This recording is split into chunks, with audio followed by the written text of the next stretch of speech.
Welcome back to Dev study channel. Today is 1 November 2020। जैसे कि आप लोगों को पता ही होगा कि कल नेशनल यूनिटी डे मनाया गया, जो कि 31 अक्टूबर को मनाया गया। वो भी किनके बर्थडे के ऊपर उपलक्ष्य में बनाया जाता है, तो सरदार वल्लभ भाई पटेल जी की बर्थडे एनिवर्सरी होती है 31 अक्टूबर को। तो चलिए, आज का हमारा मोटिवेशनल कोट भी उन्हीं के लिए है। इंसान बनो, केवल काम से नहीं, रूप से नहीं, शक्ल से नहीं, हृदय से, बुद्धि से, सरकार से, ज्ञान से। सो ये लाइंस थी सरदार वल्लभ भाई पटेल जी की। चलिए स्टार्ट करते हैं फर्स्ट क्वेश्चन के साथ अपने करंट अफेयर के वीडियो को। So the first question is air quality index between 201 and 300 is considered as.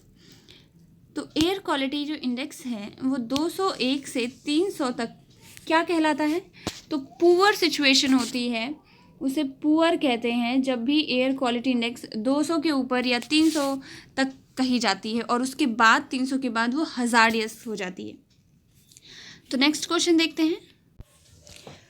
Second question, recently the union cabinet approve the memorandum of understanding signed between India and dash on cooperation in the field of medicine and health. हाल ही में केंद्रीय cabinet ने भारत और dash के बीच चिकित्सा और स्वास्थ्य के क्षेत्र में सहयोग पर सहमति ज्ञापन को मंजूरी दी है। तो कौन सा वो देश है? So A is the right answer for this question, Cambodia. Cambodia के साथ अभी मेमोरेंडम ऑफ अंडरस्टैंडिंग साइन हुई है इंडिया के साथ। किसके लिए? ताकि इस सहयोग हो सके स्वास्थ्य क्षेत्र के लिए। कंबोडिया के बारे में अगर हम बात करें तो कंबोडिया एक साउथ ईस्ट एशियन नेशन है। कंबोडिया की कैपिटल है फोम पेन। करेंसी है कंबोडियन रियल।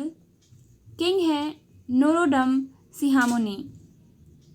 प्राइम मिनिस्टर हैं Hun Sen. Next question, who among the following has been appoint as new chief information commissioner of India? So the answer will be, so A is the right answer, Yashvardhan K Sinha. इन्हीं को अभी chief information commissioner नियुक्त किया गया है भारत का। Next question, the cabinet committee on economic affair has approved that dash of the food grain and 20% of the sugar shall be mandatorily packed in diversified jute bags. So the answer will B not discussed over here, because you have to find out answer of this question. So this is your homework. Go and find out this answer. So let us see the next question. Recently, which of the following state has passed Krishi Upadmandi Amendment Bill 2020 invalid the center's recently notified agricultural legislation? हाल ही में निम्न में से किस राज्य ने केंद्र की हाल ही में अधिसूचित कृषि विधानों को अमान्य करने के लिए कृषि उपज मंडी विधेयक 2020 पारित किया है? So the answer will be C is the right answer for this question. Rajasthan ने अभी जो सरकार ने जो एक बिल बनाया था या फिर एक्ट बनाया था, जो कि कृषि बिल के नाम से जाना जाने लगा, उसको अमान्य करने के लिए या फिर उसे इनवैलिड करने के लिए ये जो नया बिल बनाया गया है, किसके द्वारा? राजस्थान गवर्नमेंट के द्वारा। ये कभी बिल है, एक्ट नहीं बना है। So next question, who among the following was honoured with lifetime achievement award at the 3rd edition of the India International Film Festival of Boston 2020? So the answer will be Om Puri. निम्नलिखित में से किसे Boston IIFFB 2020 के India International Film festival के 3रे संस्करण में life time achievement award से सम्मानित किया गया है? तो आंसर है Om Puri. Next question, recently internet day is observed every year on. So guys, you all know about this question, so do answer for this question also. Next question, स्वाधीनता पुरस्कार is the highest national award of.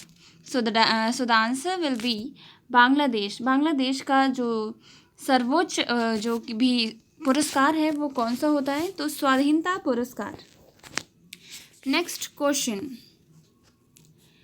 Who among the following recently inaugurated the 4th India Energy Forum by CERA Week organized by his market?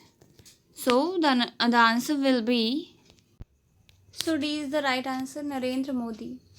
Next question, which of the following state has passed an order for 7.5% reservation to government school student in UG medical courses?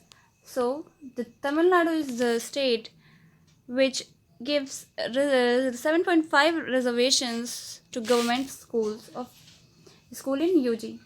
So the next question, अगर हम तमिलनाडु की बात करें तो तमिलनाडु के जो chief minister हैं वो हैं एडप्पट्टी के पलानीस्वामी, और जो उनके गवर्नर हैं वो हैं बनवारी लाल पुरोहित।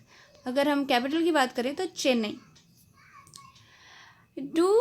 Due to the ongoing COVID-19 pandemic, the Kolkata International Film Festival has been rescheduled to January 2021 is the right answer for this.